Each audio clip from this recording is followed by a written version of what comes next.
पुराने वक्तों की बात है। बसरा शहर की गर्मी तड़के से ही अपना तेवर दिखाने लगती थी। सूरज की लौ मिट्टी की दीवारों और पत्थरों को तपाने लगती और हवा में तैरती धूल शहर के हर कोने को एक मदहोश सुनहरी रोशनी में नहला देती। ऐसे ही एक सुबह पुराने बाजार की एक तंग और सुनसान गली में हामिद अपनी छोटी सी फलों की दुकान सजा रहा था।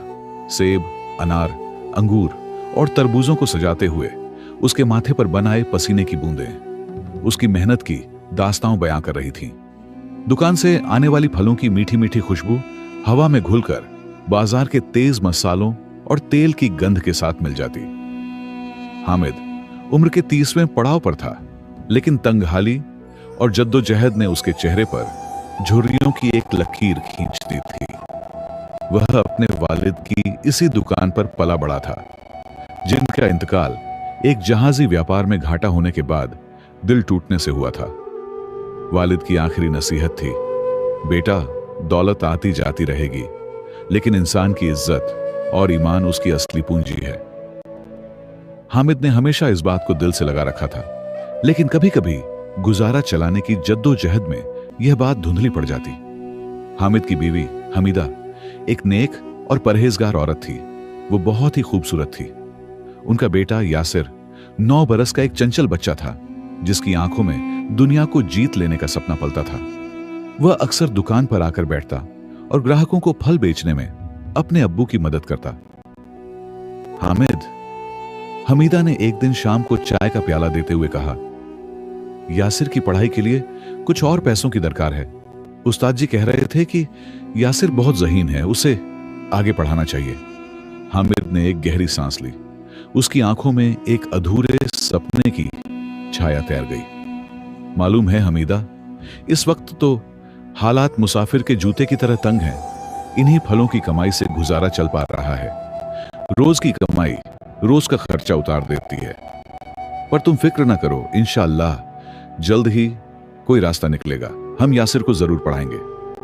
हाँ, उसकी जबान पर इंशाअल्लाह था, लेकिन दिल में एक गहरा यकीन कम और एक उम्मीद ज्यादा थी। ऐसे ही एक शाम जब बाजार के दिए बुझने लगे थे और दुकानदार अपना अपना सामान समेट रहे थे, एक फकीर गली के नुक्कड़ से उभरा। उसकी लंबी सफेद दाढ़ी और फटे पुराने चोगे ने उसे एक रहस्यमयी बना दिया था।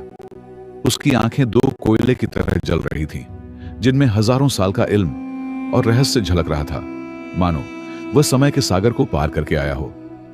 वह सीधा हामिद की दुकान पर आया और बोला, ऐ नौजवान, थोड़ा पानी तो नसीब करो, गला सूख रहा है। राह में कई कोस का सफर तय किया है।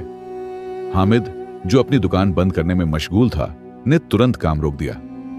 उसने एक साफ कपड़े से पोंछा हुआ मिट्टी का प्याला निकाला और सामने रखे मटके से ठंडा पानी भरकर फकीर की तरफ बढ़ाया। लीजिए बाबा, पानी। फकीर ने पानी पिया और हामिद की तरफ गौर से देखा, एक गहरी भेदती हुई नजर से। तुम्हारे दिल में इबादत की खुशबू है, लेकिन तकदीर का बोझ भी। तुम्हारी मेहनत और ईमानदारी की सुगंध मुझे यहां तक खींच लाई। लो, ये ले लो। उसने अपने चोगे की तहों में से एक टूटी हुई चीनी मिट्टी की थाली में एक पुराना मैला सा तांबे का सिक्का निकालकर हामिद की ओर बढ़ाया। सिक्के पर कुछ अजीब सी नक्काशी थी जो धुंधली पड़ चुकी थी। यह तेरे नसीब का सिक्का है हामिद। इसे जो कोई भी खरीदेगा उसकी किस्मत पलट जाएगी। लेकिन याद रखना, तकदीर बेचना उतना ही खतरनाक है जितना कि उसे खरीदना। यह समुंदर की लहरों जैसा है, एक को ऊपर उठाता है तो दूसरे को नीचे खींच लेता है। यह एक आग है जो ताप देती है, लेकिन जलाकर राख भी कर देती है। इतना कहकर वह फकीर गली के अंधेरे में गुम हो गया, जैसे कभी आया ही नहीं था। हामिद ने उस सिक्के को उलट पलट कर देखा। वह बिल्कुल साधारण सा लग रहा था, बस एक पुराना सिक्का। उसने उसे दुकान की एक अलमारी के कोने में रख दिया और भूल गया। अगले दिन दोपहर को जब धूप अपने चरम पर थी, बाजार में एक शोर सा उठा। शहर का सबसे अमीर सौदागर अली अल फारिस अपने 2 नौकरों के साथ, जो उस पर छाता ताने हुए थे, दुकान के सामने से गुजर रहा था। अली की शान और शौकत, उसकी महंगी पोशाक और अकड़ से झलक रही थी। अचानक उसकी नजर हामिद की दुकान पर रखे लाल लाल ताजे अनारों पर पड़ी। ए दुकानदार, अली ने अकड़ के साथ कहा, ये अनार दिखाओ, दिखने में तो अच्छे लग रहे हैं। हामिद ने फुर्ती से सबसे अच्छे और रसीले अनार चुनकर दिए। पैसे लेते वक्त अली की नजर अलमारी के कोने में पड़े उस सिक्के पर पड़ गई। अचानक उसके चेहरे का भाव बदल गया। उसकी आंखों में एक अजीब सी चमक आ गई, जैसे उसने किसी बेशकीमती चीज को पहचान लिया हो। उसने हामिद से कहा, वो सिक्का दिखाओ। हामिद ने वो सिक्का उसे दिया। ये सिक्का, ये कहां से आया? अली की आवाज में एक अजीब सी बेचैनी और लालच झलक रहा था। उसने सिक्के को हाथ में ले लिया और उसे छूकर जैसे कोई जादू सा महसूस किया। एक झटका सा लगा। मैं यह सिक्का खरीदना चाहता हूं। नाम बताओ, तुम्हारा क्या है? लो, ये सोने की अशरफी तेरे लिए। हामिद हैरान रह गया। एक साधारण से सिक्के के बदले सोना? उसने कहा, मेरा नाम हामिद है हुजूर, लेकिन यह तो बस एक साधारण सिक्का है। अली ने उसकी बात काट दी। तुम बस इसे बेचो, बाकी मेरी मर्जी। हामिद ने हाँ में सिर हिला दिया। उसने सोचा, यह सोने का सिक्का तो यासिर की पढ़ाई के काम आ जाएगा। अगली सुबह जब हामिद दुकान खोलने आया तो अली अल फारिस का एक नौकर वहां खड़ा उसका इंतजार कर रहा था। मेरे आका ने आपको यह तोहफा भेजा है, उसने एक रेशमी थैली हामिद की ओर बढ़ाते हुए कहा। थैली में चांदी के सिक्के थे। नौकर ने बताया कि कल रात अली का 1 साल से अटका हुआ बड़ा सौदा, जिसमें लाखों दिरहम का फायदा था, अचानक हो गया था, जिससे उसे बेशुमार दौलत हासिल हुई थी। अली ने कहा था कि यह हामिद की बरकत से हुआ है। उसी शाम जब हामिद दुकान बंद करके घर लौट रहा था, उसकी नजर रास्ते में पड़ी एक पुरानी पीतल की पेटी पर पड़ी, जो कूड़े के ढेर में दबी हुई थी। उसे खोलने पर अंदर से एक पुराना चमड़े का नक्शा निकला, जिस पर किसी खजाने का स्थान एक लाल रंग से चिन्हित था। हामिद ने उस नक्शे के अनुसार शहर के बाहर एक खंडहर में खुदाई की और उसे सोने चांदी के सिक्कों और जवाहरात से भरा एक खजाना मिल गया। अब हामिद की आंखें खुल गईं। फकीर का दिया वह सिक्का सचमुच में नसीब बदलने वाला था।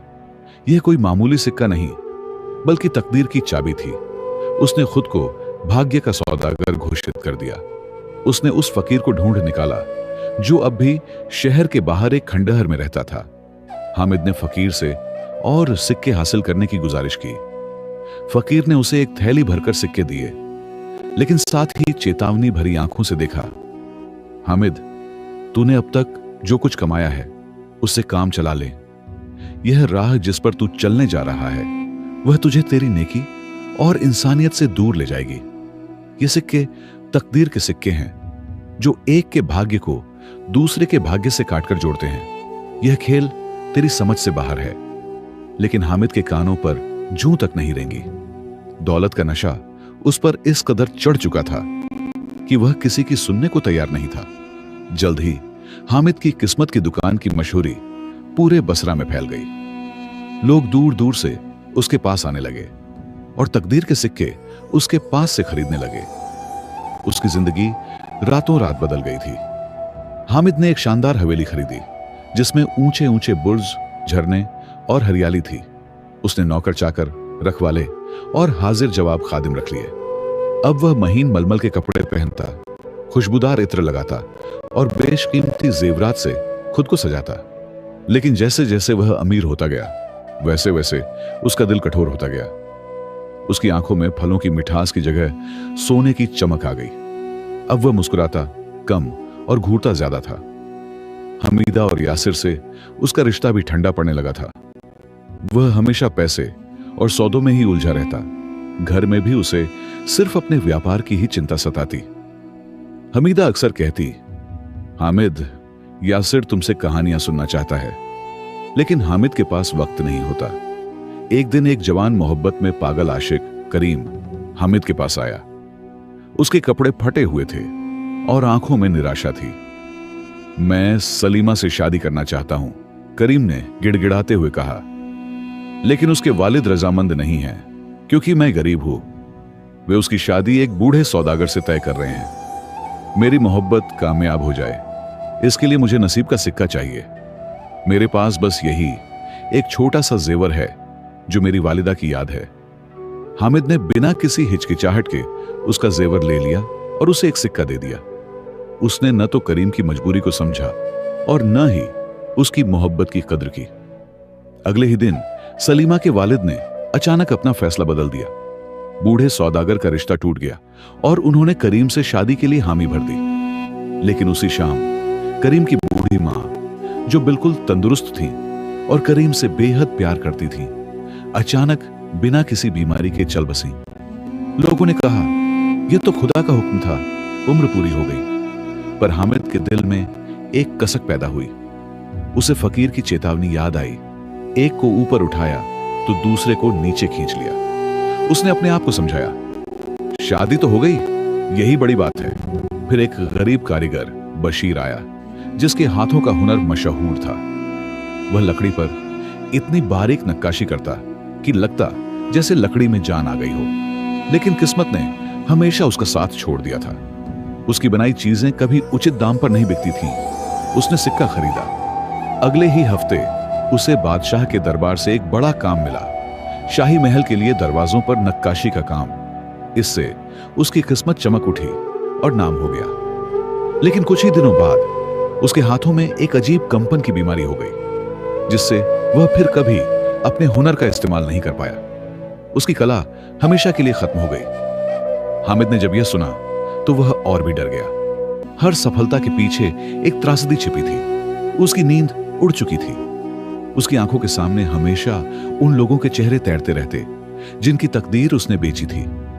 एक रात हमीदा ने उससे कहा, हामिद, यह सब क्या है? पहले तुम कम पैसे में ज्यादा खुश थे, रात को चैन की नींद सोते थे। अब इतना सब कुछ होते हुए भी तुम्हारे चेहरे पर उदासी का साया है। यासिर तो तुमसे डरने लगा है। वह कहता है कि अब्बू पहले जैसे नहीं रहे। हामिद ने गुस्से में हमीदा को टोक दिया, तुम्हें क्या मालूम इस दुनिया की जद्दोजहद। मैं तुम्हारे और यासिर के लिए ही तो यह सब कुछ कर रहा हूं। तुम्हें अच्छे कपड़े, अच्छा खाना, यह हवेली चाहिए ना। यासिर को बेहतर तालीम चाहिए ना। यह सब हवा में तो नहीं मिलता। लेकिन असल में वह खुद से भी झूठ बोल रहा था। वह सब कुछ अपने लालच, अपनी शोहरत और अपनी भूख के लिए कर रहा था। उसने अपने वालिद की नसीहत को पूरी तरह भुला दिया था। आखिरकार वह वक्त आ ही गया जब उसकी अपनी बदकिस्मती ने उसका दरवाजा खटखटाया। यासिर बीमार पड़ गया। कोई हकीम उसकी बीमारी का इलाज नहीं ढूंढ पा रहा था। वह बिना किसी लक्षण के बस दिन ब दिन कमजोर होता जा रहा था, जैसे उसकी जान किसी अदृश्य हाथ से निचोड़ी जा रही हो। उसका रंग पीला पड़ गया था और आंखों की चमक फीकी पड़ती जा रही थी। हमीदा की आंखें हमेशा नम रहने लगी थीं। एक रात जब यासिर बेहोशी की हालत में था, हामिद उसके बिस्तर के पास बैठा उसके माथे पर पानी की पट्टी रख रहा था। अचानक उसकी नजर अपने बेटे की डायरी पर पड़ी, जो बिस्तर के पास मेज पर पड़ी थी। एक पन्ने पर यासिर ने लिखा था, आज अब्बू ने फिर मुझे डांटा क्योंकि मैंने उनकी महंगी किताब छू ली थी। काश अब्बू वैसे हो जाते जैसे पहले थे। पहले वह मुझे कंधे पर बैठाकर बाजार घुमाते थे और रात को सोते वक्त अजीब व गरीब जिन्हों और परियों की कहानियां सुनाया करते थे। अब तो बस पैसे पैसे की बात करते हैं और दूर दूर रहते हैं। मैं बड़ा होकर अब्बू जैसा सौदागर नहीं बनना चाहता। मैं एक कारीगर बनूंगा और लकड़ी पर सुंदर नक्काशी करूंगा। यह पढ़ते ही हामिद की आंखों से आंसुओं की झड़ी लग गई। उसका दिल टूट गया। उसे एहसास हुआ कि उसने क्या खो दिया था। उसने अपनी नेकी, अपना प्यार, अपना इंसानियत का जज्बा सब कुछ बेच डाला था और अब उसकी सबसे बेशकीमती दौलत, उसका बेटा भी उससे छिनने वाला था। उसने महसूस किया कि यासिर की यह बीमारी कोई आम बीमारी नहीं, बल्कि उसके अपने कर्मों का नतीजा है। उसने दूसरों के भाग्य से खेलकर अपने बेटे के भाग्य को नष्ट कर दिया था। वह रातों रात उस फकीर की खोज में निकल पड़ा। उसने अपने नौकरों को हर उस जगह भेजा जहां फकीर के होने की संभावना थी। आखिरकार उसे शहर के बाहर उसी खंडहर में फकीर मिल गया, जो चांदनी रात में जमीन पर बिछे मुसल्ले पर बैठकर खुदा की बंदगी कर रहा था, मानो वह उसी का इंतजार कर रहा हो। हामिद दौड़कर उसके पैरों पर गिर पड़ा। बाबा, मुझे माफ कर दो। मैंने तुम्हारी एक न सुनी। मैं लालच में अंधा हो गया। मेरा बेटा मेरा यासिर मुझसे छिन रहा है, उसे बचा लो। मैं तुम्हारा हुक्म मानूंगा, जो कहोगे करूंगा। फकीर ने दया भरी नजरों से उसे देखा। हामिद, मैंने तुझे पहले ही कहा था, तकदीर एक तालाब की तरह है, उसका पानी सीमित है।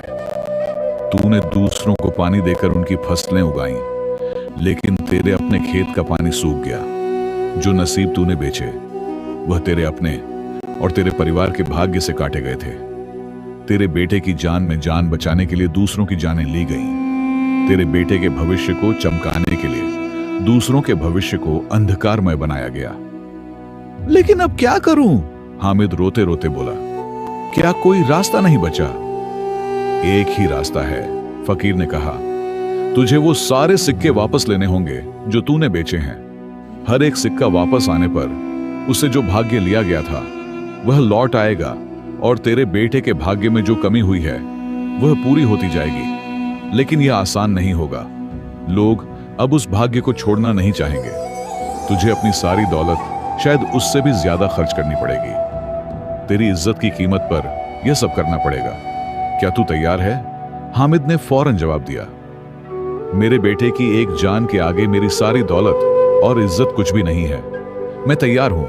हामिद तैयार हो गया। उसने अपनी सारी दौलत और शानदार हवेली बेच डाली। उसने हर उस शख्स को ढूंढा जिसे उसने सिक्का बेचा था, और उन्हें उनके पैसे वापस करके सिक्के लौटा लिए। कुछ लोग तो मान गए, लेकिन कुछ ने उसे बुरा भला कहा, यहां तक कि उसे मारा भी। एक ने कहा, तूने हमें ठगा है, अब वापस लेने आया है। दूसरे ने कहा, मैं इस भाग्य को वापस नहीं करूंगा, चाहे मेरी जान ही क्यों न चली जाए। हामिद को उनके सामने गिड़गिड़ाना पड़ा, अपने गुनाह कबूल करने पड़े। लेकिन हामिद ने हार नहीं मानी। उसने अपनी सारी बची हुई दौलत लुटा दी, केवल कुछ सिक्के वापस पाने के लिए। आखिरी सिक्का जो अली अल फारिस के पास था, वापस लेना सबसे मुश्किल था। अली ने हामिद का मजाक उड़ाया। तू पागल हो गया है हामिद, इस सिक्के ने मुझे यह सब कुछ दिया है। मेरा हर सौदा कामयाब होता है, मेरी दौलत दिन दुगनी रात चौगुनी बढ़ रही है। मैं इसे क्यों लौटाऊं? तू अब एक कंगाल है, मेरे सामने से हट जा। हामिद ने विनम्रता से कहा, हुजूर, यह सिक्का आपको सब कुछ देता है, लेकिन क्या आपको नहीं लगता कि इसकी कीमत आपके अपनों ने चुकाई है? आपके छोटे भाई का अचानक निधन, आपकी बेगम की लंबी बीमारी, आपके बड़े बेटे का व्यापार में नाकामयाब होना, क्या ये सब संयोग है? यह सिक्का आपको दे रहा है, लेकिन आपके आसपास के लोगों से छीन रहा है। क्या यह दौलत इस कीमत के लायक है? अली के चेहरे का रंग उड़ गया। उसे एहसास हुआ कि हामिद सच कह रहा है। उसने हमेशा इन घटनाओं को दुर्भाग्य माना था, लेकिन आज पहली बार उसे लगा कि शायद यह उसकी अपनी कमाई हुई तकदीर का नतीजा है।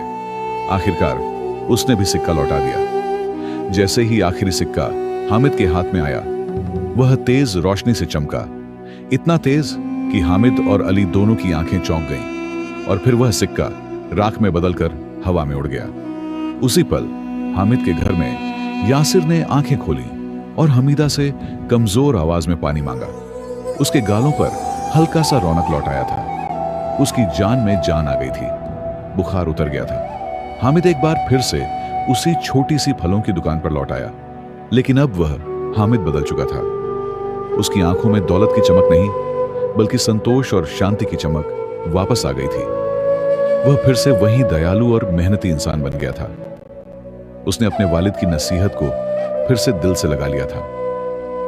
एक शाम जब वह दुकान बंद करके घर लौट रहा था, उसकी नजर फिर उस फकीर पर पड़ी जो दूर एक नुक्कड़ पर खड़ा उसकी तरफ मुस्कुरा रहा था। हामिद ने शुक्रिया अदा करते हुए सिर झुकाया। फकीर ने कहा, हामिद, तकदीर बेचने वाला सौदागर बनना आसान है, लेकिन अपनी नेकी और इंसानियत को बचाए रखना ही असली कामयाबी है। तूने आज वह सब कुछ खोकर सब कुछ पा लिया है। आज तू सच्चा सौदागर बन गया है। हामिद घर पहुंचा। हमीदा और यासिर ने उसका स्वागत एक गर्मजोशी भरी मुस्कान से किया। उस रात रोटी खाने के बाद यासिर ने उसकी गोद में सिर रखा और कहा, अब्बू, आज एक कहानी सुनाओ ना। हामिद की आंखों में खुशी के आंसू आ गए। उसने यासिर को गले लगाया और कहा, हाँ बेटा, आज तुम्हें एक खास कहानी सुनाता हूं।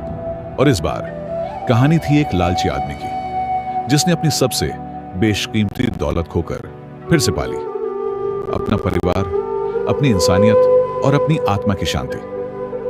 हामिद ने महसूस